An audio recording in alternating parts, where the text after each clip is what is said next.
Sebelumnya, apa sih hipertensi? Hipertensi adalah peningkatan tekanan darah di arteri yang bersifat sistemik, alias berlangsung terus-menerus untuk jangka waktu lama. Hipertensi tidak terjadi tiba-tiba, melainkan melalui proses yang berlangsung cukup lama. Tekanan darah tinggi yang tidak terkontrol untuk periode tertentu akan menyebabkan tekanan tinggi permanen yang disebut hipertensi. Hipertensi atau yang biasa disebut tekanan darah tinggi merupakan peningkatan tekanan darah sistolik di atas batas normal, yaitu lebih dari 140 mm air raksa, dan tekanan darah diastolik lebih dari 90 mm air raksa. Ada juga penyebab dari hipertensi. Yang pertama, penyakit ginjal, kehamilan, penyakit kelenjar tiroid, tumor kelenjar adrenal, kelainan bawaan pada pembuluh darah, kecanduan alkohol, penyalahgunaan nafsa, gangguan pernapasan yang terjadi saat tidur, konsumsi obat-obatan tertentu, seperti obat penurunan panas, pereda sakit, obat batuk pilek, atau pil KB. Lalu ada pula faktor resikonya. Faktor resikonya apa aja sih? Yang pertama ada usia dan keturunan. Yang kedua obesitas, kurangnya aktivitas fisik dan olahraga. Yang keempat adalah merokok. Setelah itu gejala hipertensi. Yang pertama sakit kepala parah, pusing, penglihatan buram, kebingungan dan kelelahan, mual, nyeri dada, sulit bernafas, darah dalam urin, telinga berdenging, detak jantung tak teratur, dan sensasi berdetak di dada, leher, atau telinga. Alpha blocker atau penghambat alfa adalah golongan obat yang digunakan untuk menangani hipertensi atau tekanan darah tinggi. Pada penderita hipertensi, penghambat alfa dapat diresepkan bila obat lain tidak berhasil menurunkan tekanan darah. Obat ini bukanlah obat pilihan pertama yang digunakan untuk mengatasi hipertensi, dan biasanya akan dikombinasikan dengan obat lain seperti diuretik. Mekanisme kerja alpha blocker adalah obat golongan penghambat alfa bekerja dengan menghambat hormon norepinefrin, sehingga pembuluh darah melemas dan tetap terbuka. Akibatnya, aliran darah menjadi lancar dan tekanan darah menurun. Beberapa jenis obat yang termasuk golongan penghambat alfa adalah alfuzosin, doxazosin, indoramin, terazosin, dan tamsulosin.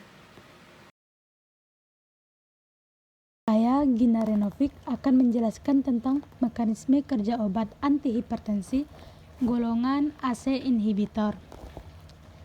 Mekanisme kerja obat golongan ini adalah menghambat perubahan angiotensi 1 menjadi angiotensi 2, sehingga terjadi vasodilatasi dan penurunan sekresi aldosteron.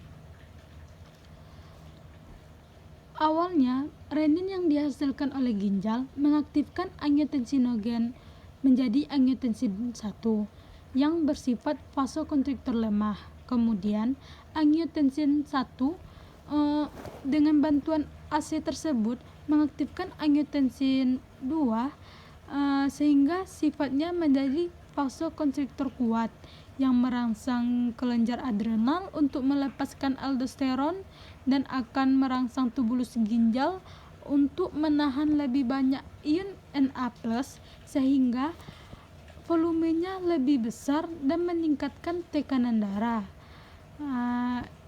Biasanya dokter memberikan golongan obat ini sesuai dengan diagnosa terhadap pasien tersebut. Contoh dari obat golongan AC inhibitor ini adalah captopril, enalapril, lisinopril, ramipril, dan imidapril.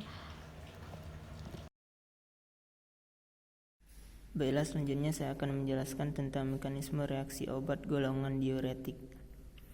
Obat golongan diuretik bekerja di tubulus proksimal atau nefron. Pertama, obat ini akan menyebabkan penurunan Na+ dan retensi air, yang kemudian menyebabkan penurunan volume darah sehingga curah jantung menurun dan mengurangi resistensi perifer, dan pada akhirnya akan menurunkan tekanan darah. Mekanisme kerja obat golongan kalsium channel blocker. Obat golongan kalsium channel blocker bekerja menghambat masuknya kalsium ke dalam sel melalui channel L, menurunkan tekanan darah, dengan memperlambat pergerakan kalsium ke dalam sel jantung dan dinding arteri atau pembuluh darah yang membawa darah dari jantung ke jaringan, sehingga arteri menjadi rileks dan menurunkan tekanan dan aliran darah ke jantung. Kalsium channel blocker dibagi menjadi dua golongan besar, yaitu non-dihidropiridin dan dihidropiridin. Golongan dihidropiridin terutama bekerja pada arteri sehingga dapat berfungsi sebagai obat antihipertensi. Sedangkan golongan non-dihidropiridin mempengaruhi sistem konduksi jantung dan cenderung melambat denyut jantung. Efek hipertensinya melalui vasodilatasi perifer dan penurunan resistensi perifer. Obat golongan vasodilator. Vasodilator merupakan golongan obat yang berfungsi untuk membuka atau melebarkan pembuluh darah. Obat ini bekerja pada otot dinding pembuluh darah arteri dan vena dengan mencegah otot tersebut berkontraksi, sehingga rongga pembuluh darah akan melebar, aliran darah pun menjadi lancar. Obat golongan ini terdiri dari kelompok ACE inhibitor, penghambat reseptor angiotensin II atau ARB, antagonis kalsium, dan nitrat. Masing-masing kelompok mempunyai cara kerjanya sendiri dalam memberikan efek vasodilatasi. Di sini saya ambil contoh golongan nitrat. Bagaimana cara nitrat dalam memberikan efek vasodilatasinya? Jadi, nitrat mempunyai efek langsung terhadap relaksasi otot polos vaskular. Nitrat akan dimetabolisme dan akan menghasilkan nitrit oksida yang selanjutnya membentuk kompleks nitrosoheme dengan guanilat siklase yang terstimulasi, sehingga CGMP atau siklik guanosin monofosfat meningkat. Dengan meningkatnya CGMP akan menyebabkan defosforilasi miosin yang membuat relaksasi otot polos dan akhirnya dapat terjadi vasodilatasi. ARB ini mencegah dan menghambat angiotensin II untuk berikatan dengan reseptornya, yaitu reseptor angiotensin II tipe 1 atau AT1 yang terletak di otot-otot di sekitar pembuluh darah. Pada bagan dapat dilihat, pertama-tama renin mengubah angiotensinogen menjadi angiotensin 1, kemudian angiotensin 1 diubah menjadi angiotensin 2 dengan bantuan ACE atau angiotensin converting enzyme, yang mana angiotensin 2 ini nantinya akan berikatan dengan reseptornya. Disinilah peran ARB atau angiotensin 2 reseptor blocker, yaitu untuk mengeblok dan menghambat terjadinya ikatan antara angiotensin 2 dan reseptornya. Karena apabila terbentuk ikatan antara angiotensin 2 dan reseptornya, maka akan menyebabkan terjadinya vasokonstriksi dan sekresi aldosteron yang memicu terjadinya peningkatan tekanan darah. Adapun contoh obat dari golongan ARB ini antara lain losartan, kandisartan, valsartan, irbesartan, telmisartan, dan eprosartan.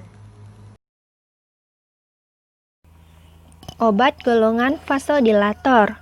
Vasodilator merupakan golongan obat yang berfungsi untuk membuka atau melebarkan pembuluh darah. Obat ini bekerja pada otot dinding pembuluh darah arteri dan vena dengan mencegah otot tersebut berkontraksi, sehingga rongga pembuluh darah akan melebar, aliran darah pun menjadi lancar. Obat golongan ini terdiri dari kelompok ACE inhibitor, penghambat reseptor angiotensin II atau ARB, antagonis kalsium, dan nitrat. Masing-masing kelompok mempunyai cara kerjanya sendiri dalam memberikan efek vasodilatasi. Di sini saya ambil contoh golongan nitrat. Bagaimana cara nitrat dalam memberikan efek vasodilatasinya? Jadi, nitrat mempunyai efek langsung terhadap relaksasi otot polos vaskular. Nitrat akan dimetabolisme dan akan menghasilkan nitrit oksida yang selanjutnya membentuk kompleks nitrosoheme dengan guanilat siklase yang terstimulasi, sehingga CGMP atau siklik guanosin monofosfat meningkat. Dengan meningkatnya CGMP akan menyebabkan defosforilasi miosin yang membuat relaksasi otot polos dan akhirnya dapat terjadi vasodilatasi. Berikut adalah mekanisme kerja obat antihipertensi golongan beta blocker. Saat situasi stres, otak memerintahkan kelenjar adrenal untuk memproduksi adrenalin. Produksi adrenalin ini terus meningkat. Adrenalin mengalir melalui pembuluh darah ke jantung. Adrenalin memasuki sel jantung melalui reseptor. Akibatnya, detak jantung pun naik. Detak jantung yang naik menyebabkan tekanan darah naik. Cara kita mengatasi tekanan darah naik adalah mengkonsumsi obat golongan beta blocker. Obat golongan beta blocker ini masuk ke aliran darah melalui jalur gastrointestinal. Obat golongan beta blocker ini bekerja dengan cara menekan efek hormon adrenalin yang berperan dalam mengalirkan darah. Saat efek hormon adrenalin ini ditekan, detak jantung pun perlahan-lahan kembali normal, sehingga tekanan darah pun kembali normal.